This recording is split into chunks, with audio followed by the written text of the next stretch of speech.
boys. So get on your feet, it's time to raise up. Raise up, we got the AL East on lock. Raise up, we're winning and we're not gonna stop. Raise up, Tampa Bay, raise up. Raise up, raise up, Tampa Bay, raise up. Raise up, raise up, you know we do it big at the Trop. Raise up, making noise whether you like it or not. Raise up, Tampa Bay, raise up. Raise up, raise up, Tampa Bay, raise up. Raise up, it's a simple concept for you to comprehend. If you play the Rays, don't expect to win. Them boys hustle hard, yeah, they get it in. Competition said, oh no, not them again. Raise up, we got the AL East on lock. Raise up, we're winning and we're not gonna stop.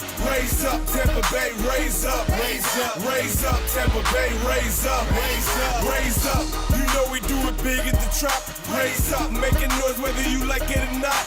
Raise up, Tampa Bay, raise up. Raise up, raise up, Tampa Bay, raise up. Raise up. They used to laugh at us, they had a lot of jokes. So it feels great now that they're on the ropes. We put that pressure on them every time it's close. Aggressive on the base pass, man, we go for broke. Won't backslide, cause we keep them bats live. Got a deep rotation, Rays nation stacks fine.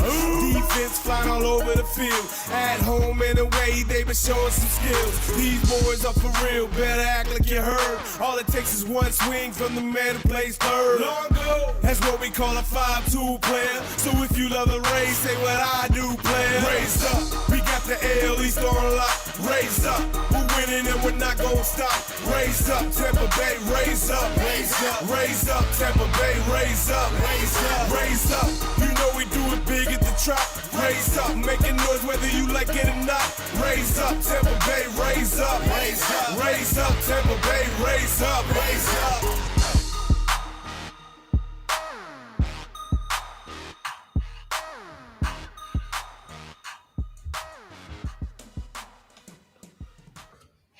Good evening, ladies and gentlemen, and welcome to a special presentation on crew4life.com. That's right. This show tonight is coming exclusively on crew4life.com. So for those of you that are listening to this program, you have to go to crew4life.com and it will be on the show. So I know that some of you out there are trying already to get on. If you do me a favor, please share. Let me make sure that our producer knows. Let me tell him right now. It's on crew4life.com. All right, so once they get that figured out, they'll go ahead and share it to the appropriate places. But I want to thank you all for being here today. Great show in store for you. And as we get going, I will make sure to share some of you a little bit later in the show. So if you can bear with us for one moment, well, we'll go ahead and do that. I think they're finally getting it going here, so I do apologize. All right, there it's going. I think they got it on. Yep, there they go. All right, so let me get back to what I was doing, and then I could be all set. All right, here we go. Ladies and gentlemen, thank you for tuning in tonight.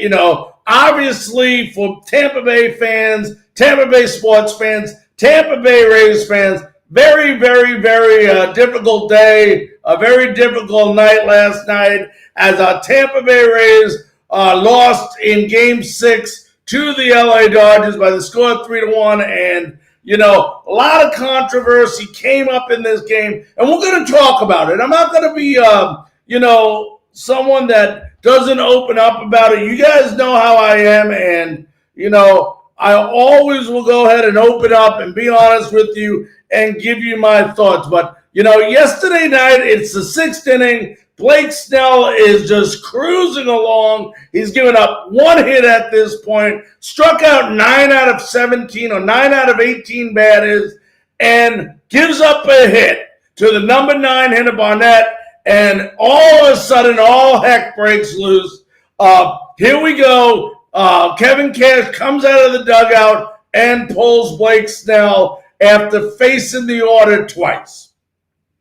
And this is where it came down to. For those of you watch Tampa Bay Rays baseball, I've been watching it for years, especially since Kevin Cash has taken over, and a little bit when Joe Madden was here too. We discussed and we talked about analytics. And I told you all, and if you listen to my show, it's not, oh, Larry, you're saying this right now because of what happened last night. Those of you that listen to my show, those of you who follow my show will know I always talked about how I don't like the use of analytics in Major League Baseball. And I think after last night, a lot of people are finally agreeing with me, but you saw it in full use and incorrect use last night. And, for those of you people that ask, Larry, are you surprised that Kevin Cash made that move yesterday in the 6th inning? I'm going to look straight at you and go,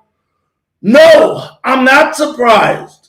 Now, if you're asking me if I agree with it, no, I don't agree with the move. He should have never pulled him. The guy is just not, striking out guys left and right, has 73 pitches in just under 6 innings. That's with striking out 9 batters. You got to be some kind of fool to go out there and think about pulling a pitcher. Yet, this is something we've watched Kevin Cash do his entire managerial career. And we act all of a sudden like last night was something new. I just can't understand how people are this surprised at the move that he made. Was it a wrong move? Yes. Do I agree with the move? No. Would I have done it if I was manager? No. Am I surprised? No. Because that's what he does. I mean, we've seen it before. We've seen Ryan Yarbrough have a no-hitter going into, the 7th, 8th inning, and he pulls the guy. We've seen him do it to probably one of the best pitchers in all of Major League Baseball, Charlie Morton. He pulls him, and he did it. He did it to Tyler Glasnow before. This is nothing new. And this is why I tell people that analytics is wrong. Analytics is wrong, and analytics is wrong. And people will go to me, Larry, how can numbers be wrong? Real simply, because the only way to analyze a number is to analyze the number you're analyzing. And a lot of people say, well, what the hell does that mean? What it means is you have to look down more into the numbers, and there's got to be a part of baseball called gut. All your great managers, from Billy Martin, who I worked with, to the Earl Weavers, and I'm going to miss some managers, Sparky Andersons, Jim Leland's, Tommy Lasorda's, all the great managers out there. And I know I'm missing a bunch of them. Manage with gut. The situation last night should have been where he went out to visit the mound and said, hey, look, it's yours, baby. We win with you, we lose with you, but at the end of the day, you're my man and I'm going with you. And if he felt at that time that Blake Snell was okay with it, then he should have kept Blake Snell in the game. But this is a time where you got to throw analytics out, because analytics do not tell you everything. And I've been saying this for how long? I've been saying it for a long, long time now, that analytics is overrated. And it is overrated. And you listen to these guys, the Mark Tompkins and the Steve Carneys and the Rich Hollenbergs battling back and forth over this. If any of those 3 guys are surprised by that move, they shouldn't be with the Tampa Bay Rays organization. They've been there long enough to know this is how stuff goes. And, we're going to break down this point a little bit more, and we're going to talk about it. But, I want to make sure, and we'll get into this after we hear from Blake Snell and both Kevin Cash that we're going to hear from. But when you go ahead and you break this down, if you baseball fans and Tampa Bay Rays fans and all you media people out there, first of all, think that this game was lost because of that move, you are wrong. You are wrong. Was it a big move? Did it come at a bad time? Did it ruin momentum? Did it ruin confidence? Yes. But at the end of the day, the Rays have come so far with so little this postseason. They have not hit the ball at all. Now, did they have a chance to win that game yesterday? Who knows? Who knows is what would have happened if they left Blake Snell in. But at the end of the day, there was a lot of different opportunities. You have Austin Meadow batting 100. You have Willie Adames batting 100. You have guys like Brandon Lau batting 100. And you're expecting to win a World Series? Are you stupid?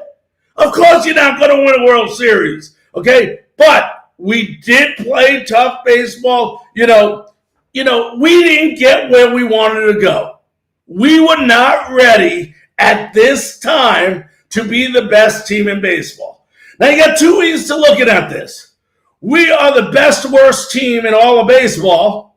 Oh, we are the worst, best team in baseball. But at the end of the day, our goal at the beginning of the year is to win the World Series. And anything short of winning that World Series is not a win for this team. And that's the way they got to look at it. Can we say, oh, they had a good year, Larry? They had a tough year. They battled this, they battled that. Yes, you can. If that's going to make you feel better and sleep better at night, go ahead and do that. But, I am not and never have been a big fan of the way Kevin Cash uses his bullpen and goes to his bullpen quickly. And if you go back on my shows and listen to these shows, you will hear me say that several times. It's not something I'm just saying tonight.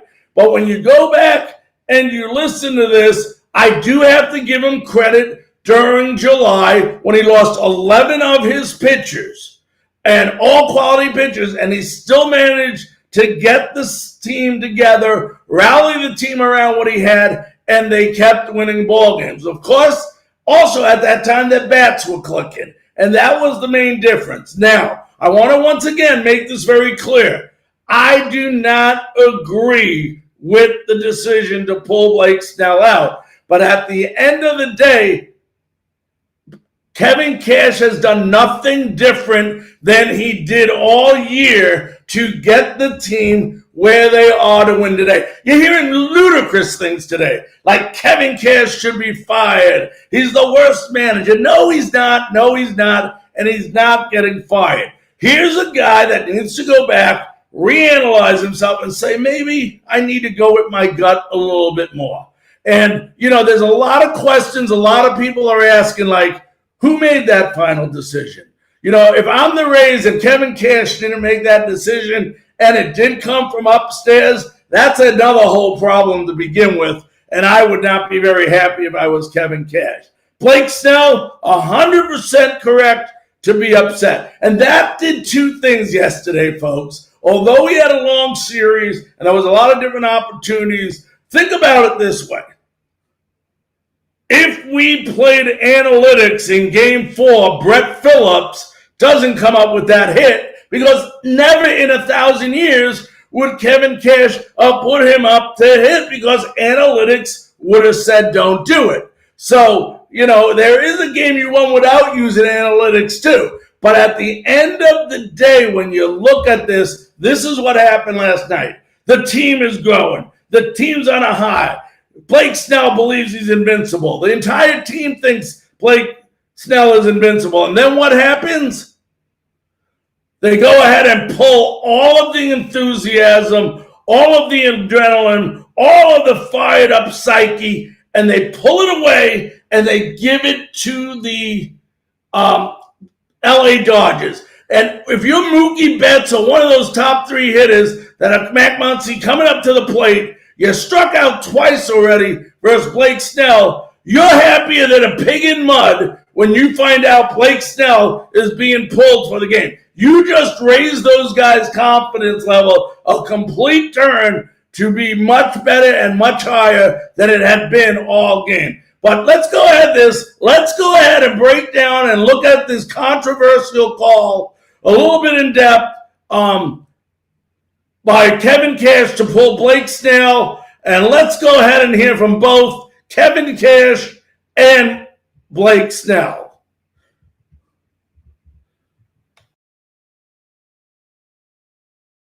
Let's hear from the manager, Kevin Cash, who's with Ken Rosenthal. Kevin, why did you pull Blake Snell? You know what? Just felt like at that point Blake had given everything that we could have asked for out of him.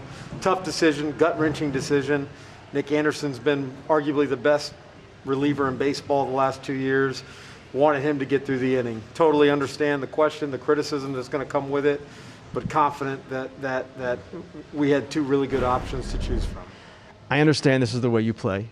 You guys had the best record in the American League, beat the Yankees, beat the Astros, got to Game 6 of the World Series. But there were other factors here. Anderson had given up runs, 6 straight appearances. Blake had been really dominant against the top of their lineup. Mookie has been much better against righties than lefties. Did all that enter into it or no? Everything enters into the decisions that we're making. We want to do right. We want to make the best decision, or I want to make the best decision that helps our club win. And Blake was outstanding for us. Looking back on it, you really wish that Nick would have been able to get through it, or we would have been able to get through it. But I'm okay with the decision. I think that's what makes us special, is that we rely on each other. We value information. And knowing how talented the Dodgers lineup is, to avoid any pitcher from seeing them three times through makes a lot of sense. When you look back at this series, what was the difference?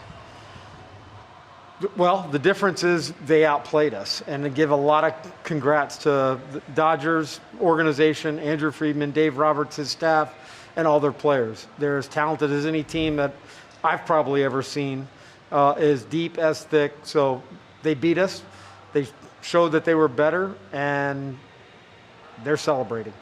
Kevin, thanks very much. Congrats on the season. Thanks, Ken. Yeah, I mean, it's going to be tough, man. Like, I get it's a third time through the lineup, but, I mean, I think I'm going to make the adjustments I need to make as I see them, a third time. I think, I don't know, man. I just believe in me. I believe in my stuff. I believe in, what I was doing. I didn't walk nobody. They had 2, hits up the middle, the slider to Barnes, tip your cap. That was a bad pitch, and he got a hit off that. Good job. But for most of that game, man, I was dominating every outcome possible. So, and that lineup is so talented, and yeah, I don't know.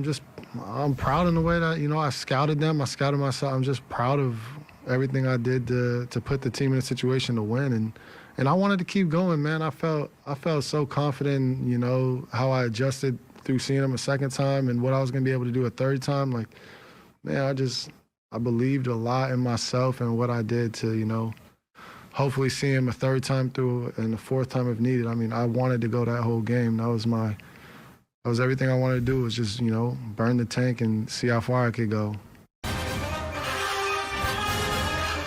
And you gotta feel for Blake Snell there. When you go ahead and you look at this and you look at Blake Snell, he has a right to be disappointed. One of the things against Kevin Cash, not only that I've said, but a lot of people have said, is he pulls the trigger too quick. He obviously, and we know he does that. He does that every game, every night. It seems like he pulls the switch too quick, and he doesn't allow his pitches to ever get out of jams so that they can learn to get out of those jams in the future as well. First of all, I want to thank all of you who have tuned in so far tonight. I want to let you know we do have a hotline up there.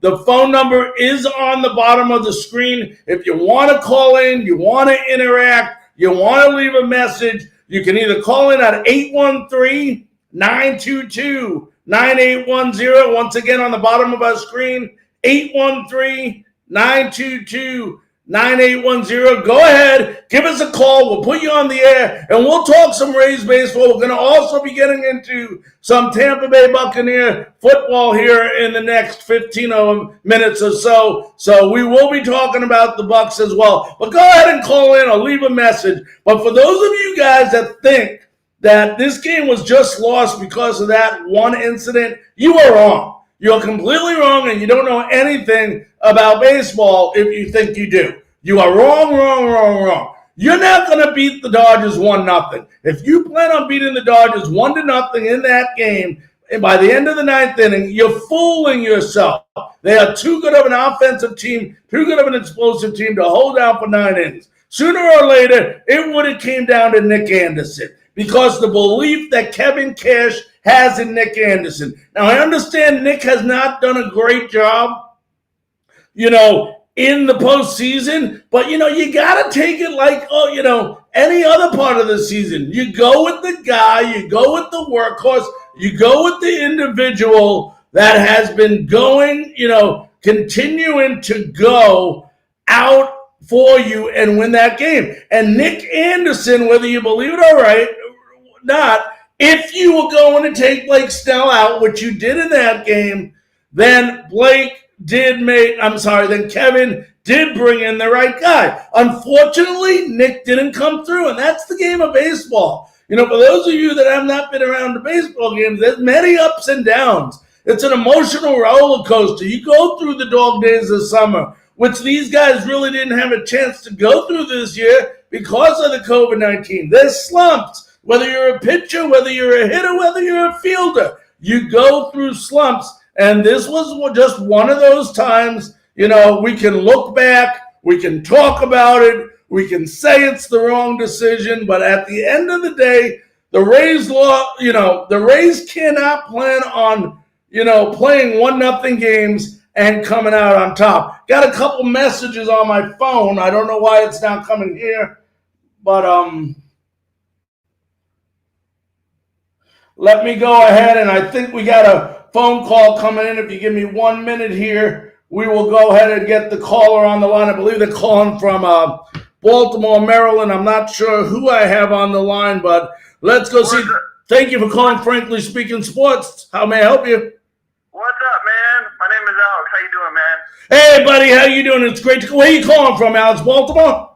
I'm calling from Baltimore, actually, but I just moved up here to the Baltimore area, but I'll be back home. I've been a Rays fan for about 10, 15 years, so. But I wanted to talk to you a little bit about what happened.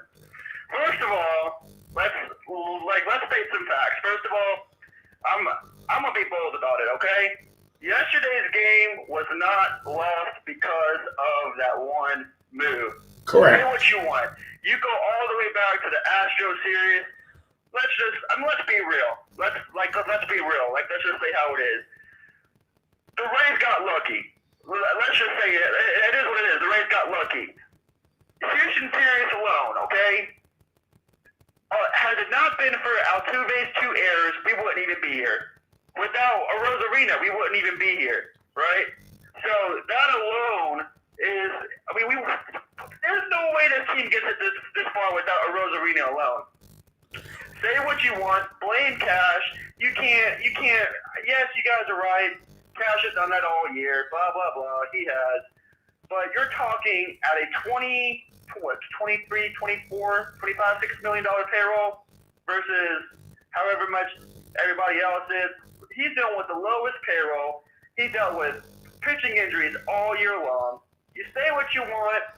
You can't just say you got to fire Kevin Cash because of right. one move. It doesn't work that way.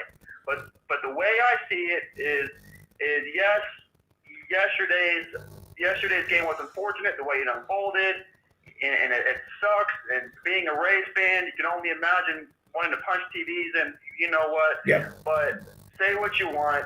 You cannot face an entire World Series, an entire 60-game season during a pandemic-type season off of one move.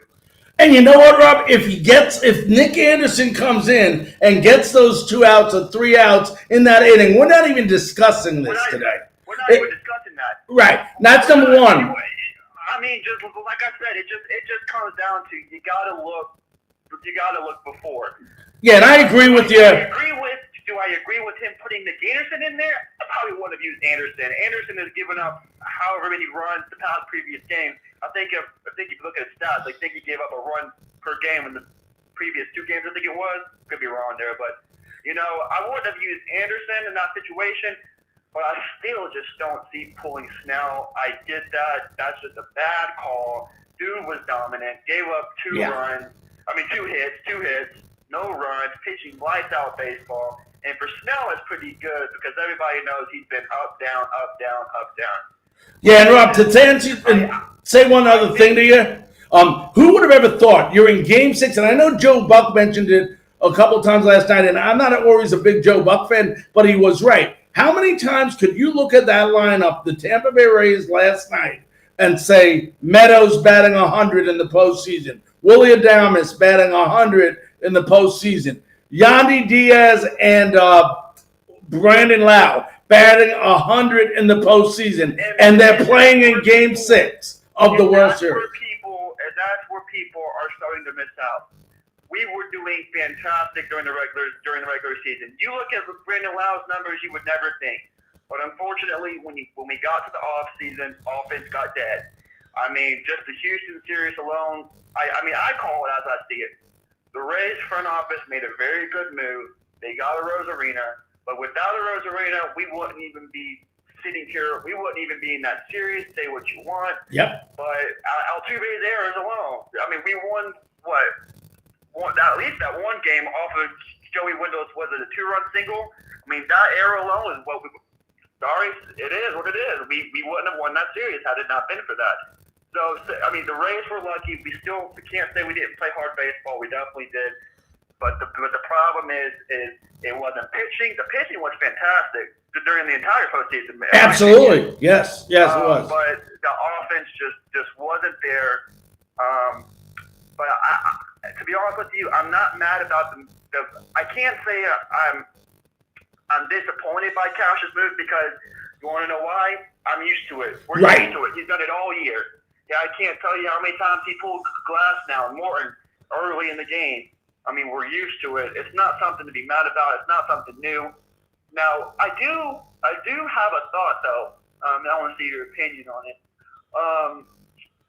I still think somebody told him to make that call, though. I just don't believe that specific call in the Game 6, facing elimination, I just don't think Cash made that call on his own. What do you think about that? Well, this is my thoughts, and that question has come up a couple of times. First of all, I would find it hard to believe, and I know it happens in some organizations like the old New York Yankees. People used to say George used to call down, tell him what to do. I would find that very hard to believe that Neander is making calls and telling Kevin Cash. First of all, if I'm manager of this team, I don't manage the team if a general manager is telling me what to do, because at the end of the day, I'm not the manager. He's the manager. I'm just a guy playing the role. And as far as I really find it hard to believe, because if you look at the season, they're under the analytics. They have a plan, and a lot of people don't realize this with the Rays, is before the game, they're breaking down 20 to 30 to 40 scenarios that can happen in a ball game based on analytics. And the thing is, and for those that listen to my show I mentioned earlier before, is I'm not a big fan of analytics, because I don't think analytics tell you everything. First of all, analytics does not tell you how Blake Snell is feeling at that moment during that game, on that mound, in that inning. There's no way, shape, or form how analytics can do that. That's number one. Number two, okay, you can have a guy that's coming up the bat who's 8 foot his last 20 versus Blake Snell, but he could be 1 for his last 9. Okay, it all depends how you look at the analytics, how you break it down, and how you look at it. And there's a lot more in managing baseball. The best managers, if you go ahead right now and say who's the best manager all time ever in Major League Baseball, and you probably name your top 10, none of them used analytics like Kevin Cash used today, and they were still successful. That's number one. Number two is, the analytics part of the game is just, it's not, there's more to it. You have to be able to manage if a guy is feeling good, if a guy is up, if something happened in his personal life. These are things analytics don't tell. As far as Nick Anderson goes, Nick Anderson's done a great job all year. Yes, it's easy to knock Nick because he came in and didn't get the outs, but he's been our guy the last 2 years. We've lived and died by him. And, I think in that case, it's not so much who he brought in that is as much as bringing somebody in. There's no doubt Blake Snell should not have been taken out of the game. I said this once, I said it twice, I'll say it again. But at the end of the day, Rob, if someone looks at me like you just said and says, Larry, are we surprised at the move? I have to say no. I'm not surprised. No. And, well, listen, Rob, I got other people. I just want to thank you so much for calling Frankly Speaking Sports. Do me a favor, call in again, my friend. All right, brother. Thank you. All right, I'm looking at some other comments here. From my good buddy Brock. We made the World Series. And Brock, if you guys don't know Brock is a huge Rays fan. We made the World Series this year. Let's see. I'm going to go ahead and put it up. I don't care about language on my show. I don't have the FAA looking at me. So let's see.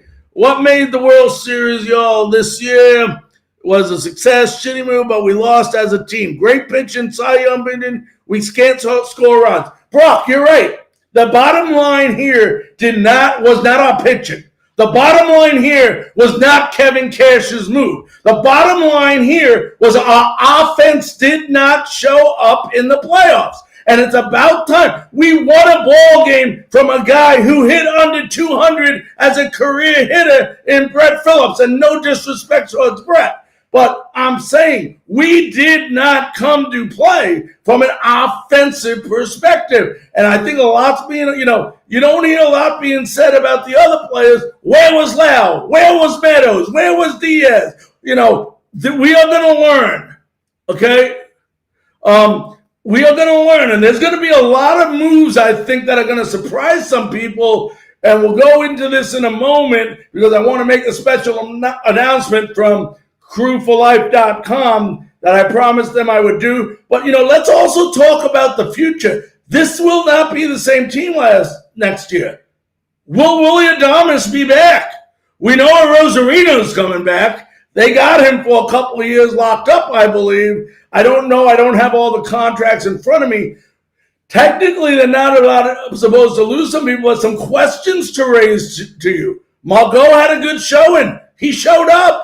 Rosarino showed up. That's two outfielders. Sasugo didn't do nothing this year. Now, in all fairness to Sasugo, he was, he was coming in from Japan, a new league, a lot. So let's, give him a little bit of a break there. But there's people, Yandy Diaz, some of these guys might not be back. But I think the two big question marks, and a lot of Rays fans won't like me saying this, but I think Charlie Morton has a better chance of being back as a pitcher for the Tampa Bay Rays than Willie Adames has at being the shortstop for the Rays next year. We got Franco. Let's not forget this guy. He's going to be a stud.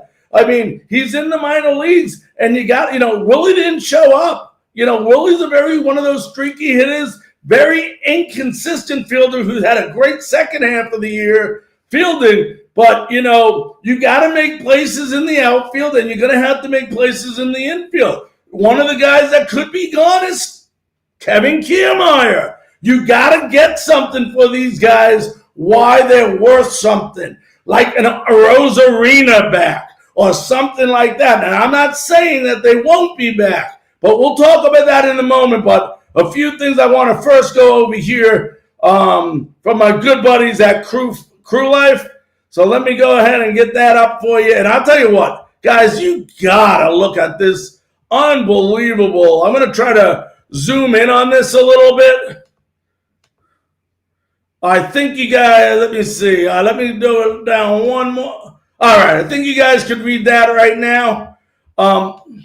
This is a game day giveaway. And for those of you that aren't familiar with it, let me go ahead and all right, I'm just getting all my stuff ready.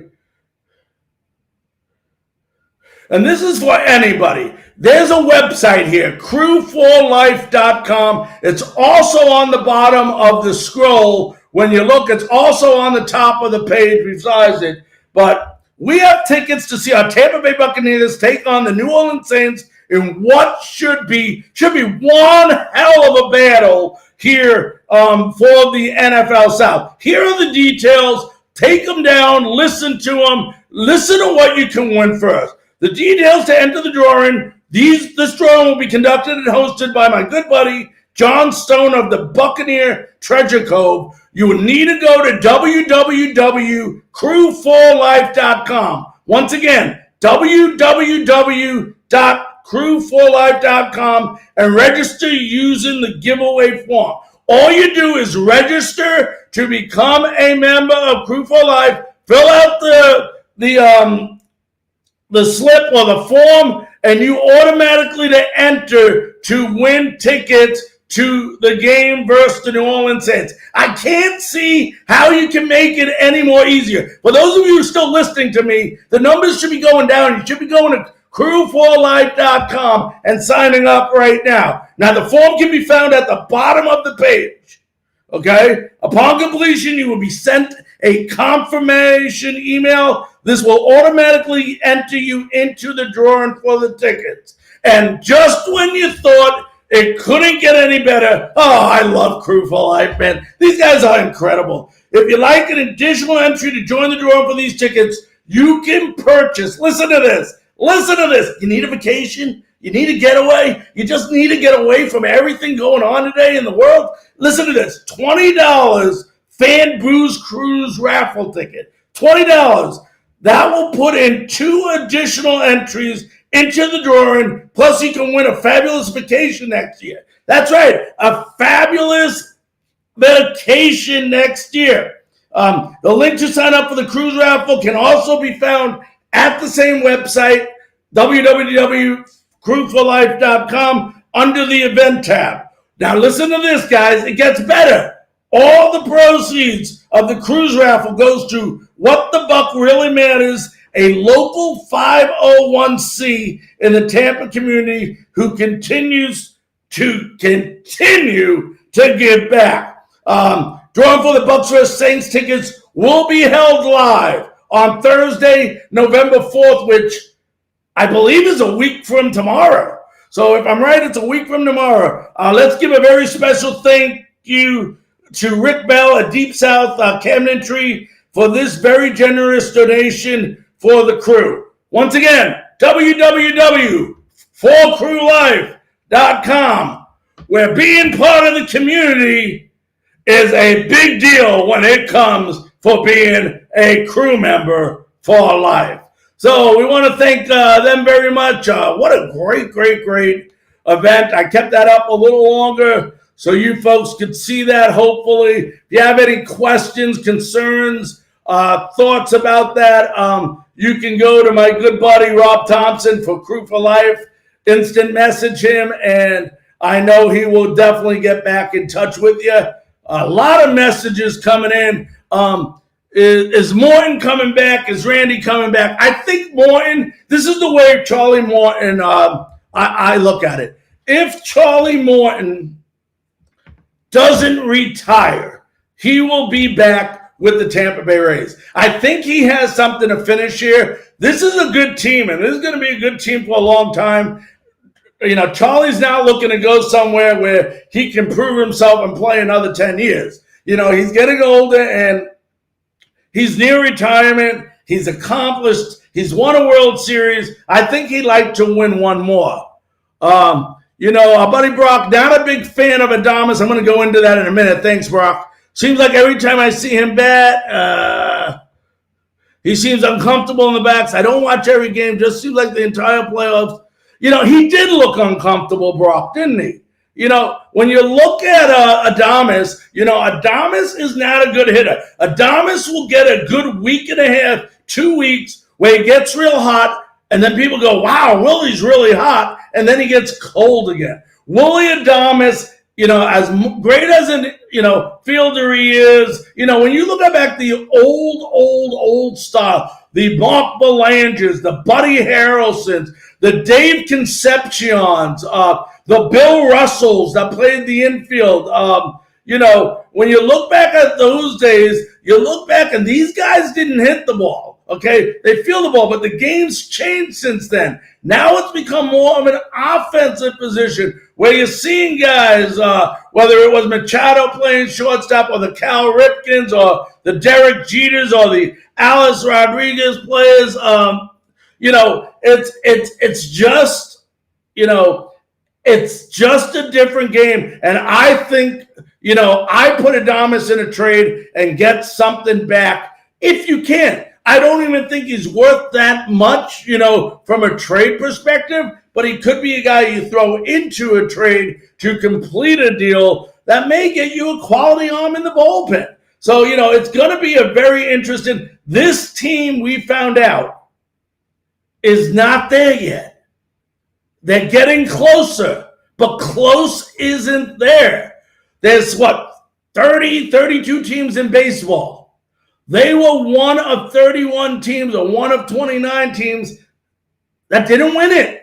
That means they got to do something different next year. That'll make them win it. And it isn't one call or one move or one decision that defines a year, although people in Tampa Bay like to do that. And that's the one problem I have with fans in Tampa Bay. I'll be straight up with you. The fans that are loyal fans, the fans like Brock, the fans like Alex, the fans like my buddy Eric from Gainesville, and there's quite a few more. My buddy Rob here in St. Pete, all the big fans like Keith, Big Nasty and Superfan Blakey, and all these guys, Matt Grisham, the guys that are all over my shows all the time.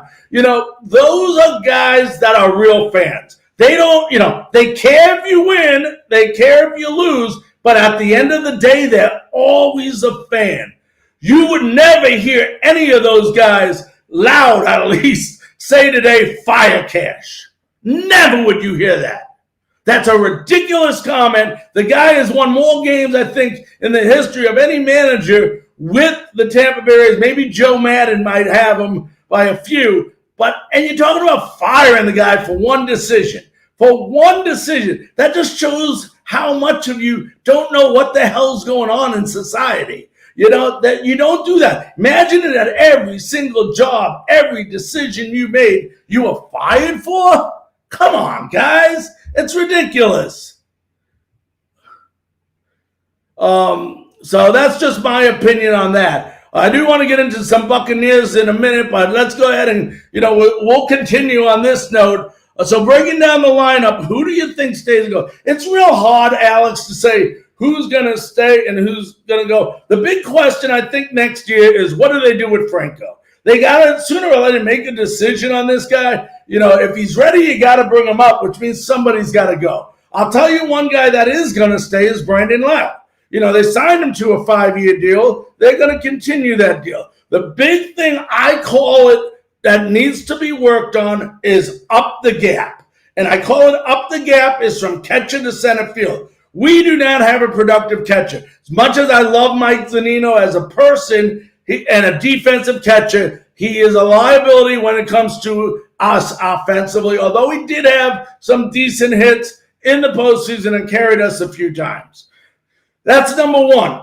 I'm not a big Willy Adames fan, and nothing personal. It's not a matter of like or dislike, but just like Brock said, I don't see him being that superstar. I think he has potential, but we need somebody more of an offensive threat up the middle who can also play defense. And then center field. The only reason Kevin Kiermaier, you got to love the guy. One of our guys, he's been around a while, but when Kevin Kiermaier, you have to get something for Kevin why there is an opportunity to get. You wait too long, his value goes down, and then basically all you're going to do is DFA him in a couple of years if he's not playing well. So you need to really think about him because now you got Margot. Margot can play center field. You got Arizarena. He can play center field. You got Meadows. He can play center field. So, and who knows what they're going to do with Sasago. So, I think pitching-wise,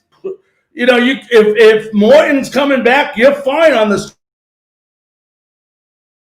starting pitching. Morton, Yarbrough, I believe I don't know what the deal is going to be with Hickey if he's out one more year, but I believe my good buddy Brent Honeywell is already on his way back and should be back by the 2021 season. So there's another guy. So we have a lot, and then just maybe a couple arms in the bullpen. I don't think you need to dismantle, Alex, the whole team here, but there's a couple positions here and there that you can go up and down and probably fix and tweak and become a much better offensive team next year. Now, we got about 15 minutes left in the show. We do want to talk about a little Buccaneers. Great win by Tampa Bay Buccaneers over the weekend. And tomorrow night, for all of you folks that are going to be joining us, we will break down Monday night's game between the Giants and the Buccaneers. We're also going to have the pre-half and post-time game host of the New York Giants, Lance Meadows, will be joining us live on Frankly Speaking Sports. He'll break down the Giants for us.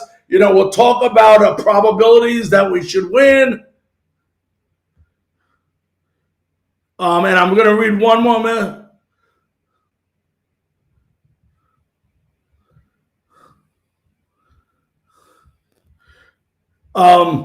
But, you know, and one fan, just on the last note before we get to the Bucs, the game is changing. Brock is right. You know, I don't agree, and it doesn't take, you know, me to say this 1,900 times on my show, everything Kevin Cash does. Anybody that knows me, I told you this at the beginning of the show again, I have not always been a big fan of Kevin Cash. I think during July, it showed the real signs of how good of a manager he was when his whole pitching staff went down, and he had to really, you know, gut down and really show how good of a manager he was. But at the end of the day, I'm not a big analytics manager.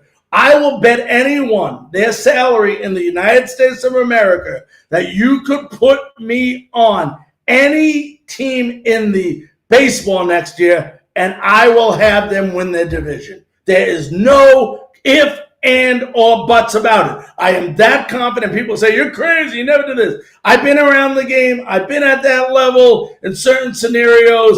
I know a lot more than people give me credit for, especially when it comes to the management side. I would guarantee it, or they wouldn't have to pay me. I would pay them double their salary.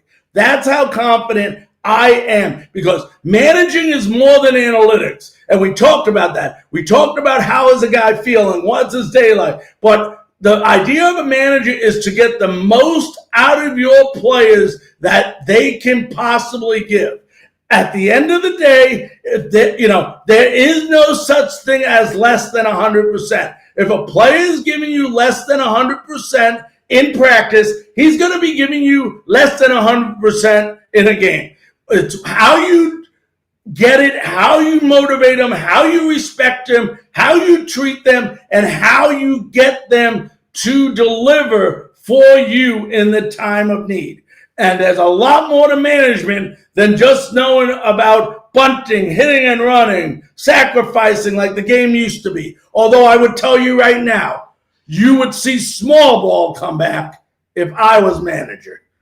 So let's go ahead. We talked about the big win, 45-20, I believe the final score was. We got into so much Rays talk. Thank you so much, fans. And, you know, you got to now look towards the Bucs. We're finally getting back to some type of sports normalcy here, where now football season's here. And in about, I want to say 3 weeks to a month, we'll start college basketball back up here as well. But, you know, for those of you, you know, it's been 3 days. We've had the excitement of the World Series with our Rays. Let's go ahead. Let's do our Bucs rewind and look at some of the highlights we had from this weekend's matchup between the Buccaneers and the Raiders.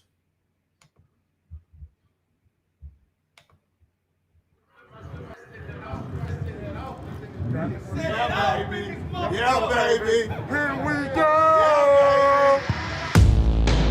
COVID dominated the storylines over the course of the week for the Las Vegas Raiders, but 4 of their 5 normal starting offensive linemen are here. They have to be in this together, and ultimately, it's John Gruden. You have to call plays in such a way to keep you out of third down and long, second down and long situations. We got a long trip home, fellas. Let's make sure we go home with a W. If we play the way we came to the plan, we'll do just that. Let's get it. Looking for win number 5 today, man. Stay tuned. Let's show them I still got that.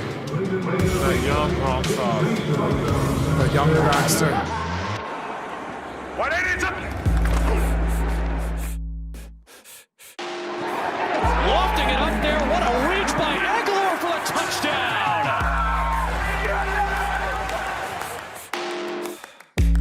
Tom Brady and the Bucs will set up. Trying to cash in. Sneak from Brady, and he'll power it home for the touchdown.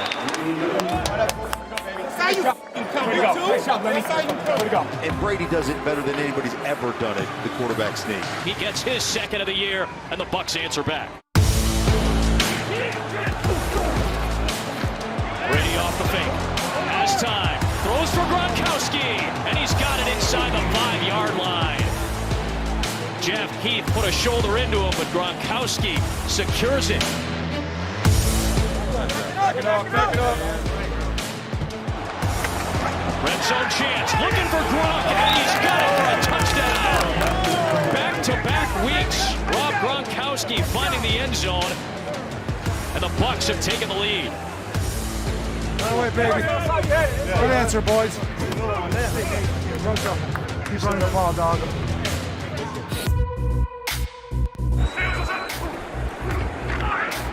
Oh, pressure and a sack for Devin White. Just maneuvered around Josh Jacobs with no issue. Second sack in as many weeks. 50 seconds to go. Nothing to worry about here. We're good. Should be huge for the Raiders to get a stop.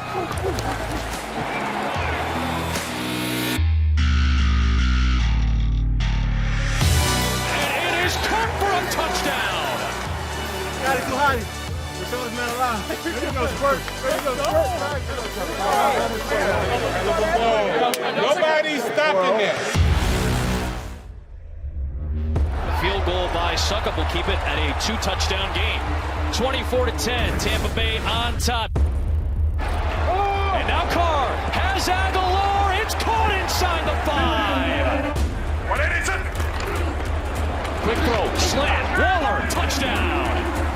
Darren Waller with his third of the year. They got the mismatch and took advantage, and things getting a little bit heated now between these two teams.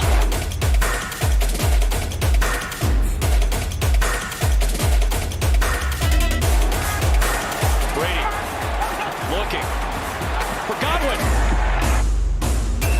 Hold in for the touchdown. A clutch score for Chris Godwin and the Bucs. You know the vibes. Easy, baby. Let's get it. You call TV all in the Bucs. Let's get it. All in the Bucs, baby. 1, 2. Let's go, baby. Nothing but a coach, man. You feel me? Yes, sir. Yes, sir. Chris, yes, sir.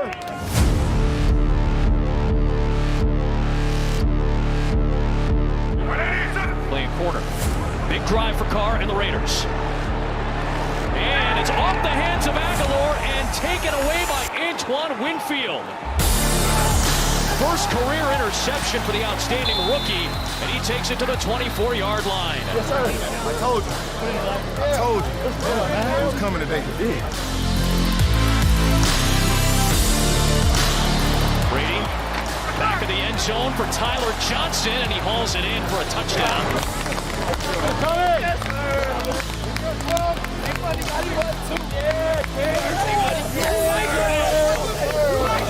After a sluggish start this year, it felt like they seemingly look sharper and sharper each week offensively. Anytime you hang 45 on somebody in the NFL, you're doing something.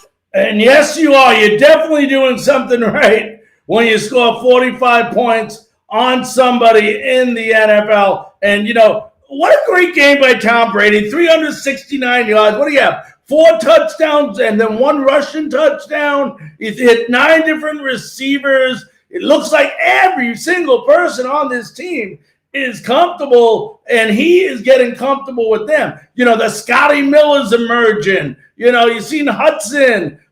We talked about Tyler Johnson in previous shows in the red zone. Every single guy on this team is being used. And, you know, some people are starting to wonder a little bit, and we'll talk about the use of Michael Evans tomorrow night on Frankly Speaking Sports when we have our show on tomorrow night. But, you know, don't look at that as a bad thing. They're doubling up on Michael Evans, and they're not going to be able to double up on Michael Evans all season long, the next half of the season, and especially because other people are making the plays. Now you add Antonio Brown to the mix, which is another big topic we will be talking about on tomorrow night's show, and who will not be available this week. Remember that, folks, not till week 9. a week from this Sunday, he will be available and he'll be ready to go. We have a couple of receivers who are bit up. So this, we'll talk about that move, whether it's a good move, a bad move, and our complete thoughts on that move on tomorrow night's show. But, let's talk about the defense. When you look at the defense of this team, they're getting better and better and better. I want to congratulate, Devin White, Defensive Player of the Week, was it? Just an incredible game. The guy's everywhere. I mean, him and Levante David are in on every single play. Just amazing the type of year in year 2 that White is having, and it's only going to get better and better and better. But still the big concern for me on the defensive side of the ball is our cornerbacks. I said this I believe it was one of the shows earlier in the week, maybe it was Monday, when I said I'm still concerned about Sean Bunting. I still think he looks lost on over 25% of the plays he's in. He doesn't look like he knows what's going on. And I could be wrong, but when you watch film, he looks like he's confused, not understanding that the game is moving real fast. And remember, that happened to White last year too, at the beginning last year, but this is Bunting's second year. And he should not, the speed of the game should not be catching up with him right now. He should be by that already. So that is one of my concerns we'll talk about tomorrow night as well. You saw Carr get that long pass to Andujar near the end zone in the last game, but no big deal. The Bucs won. They won single-handedly. They looked great. But, the only concern I have with this team is the pass defense, which does scare me when teams are consistently putting up 300 yards throwing the ball against you. Once again, the defensive rush, against the rush is doing terrific. They continue. They held the Raiders under 100 yards.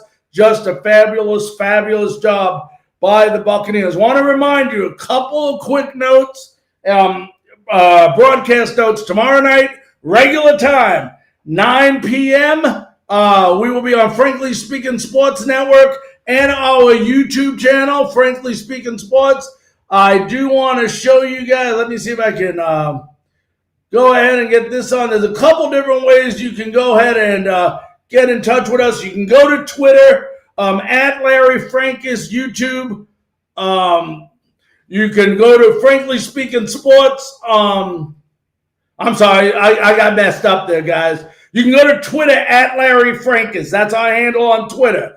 YouTube channel is Frankly Speaking Sports, and our Facebook channel is Frankly Speaking Sports as well. So a lot of different ways you can follow us, stay updated on news. We also have a USF channel now. For those of you that are not familiar with it, every Tuesday night, we put on a University of South Florida Bulls show on Bullseye. All capital letters, BULLS space IEYE. Become a member. Join it today. You get an all show. We cater the Tuesday night show to University of South Florida sports, whether it's football, whether it's baseball, whether it's basketball, whether it's tennis, whether it's gymnastics, whatever the sport might be. We will cater our USF show to that night. And then again on Monday, we will figure out a time. Remember, it is Monday Night Football. The Buccaneers do play at 8 o'clock at night versus the Giants. So most likely we will do a 7 p.m.